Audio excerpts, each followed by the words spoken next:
Good morning, my name is Francis with Premier Color. Today I want to show you how to clean the rail properly. So this is a BN-20. What to put on this rail when you're hearing a lot of noises.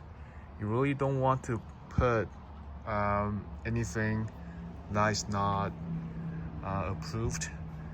So my technician tells me that you can use the 3-in-1. How to apply? You use a microfiber cloth, clean it really well from that end,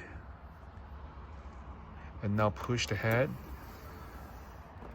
all the way to the right. The top, the bottom, clean it really well.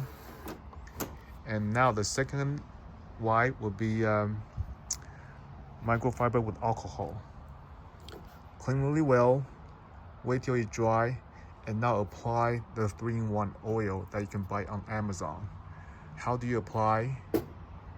Just simply pour some small portion of this oil, dip, and some bottoms. You may put 5 on the top, 5 at the bottom, and now push the head left, right, and now go ahead and then start printing away. Just some tips I want to share with everybody. Thanks.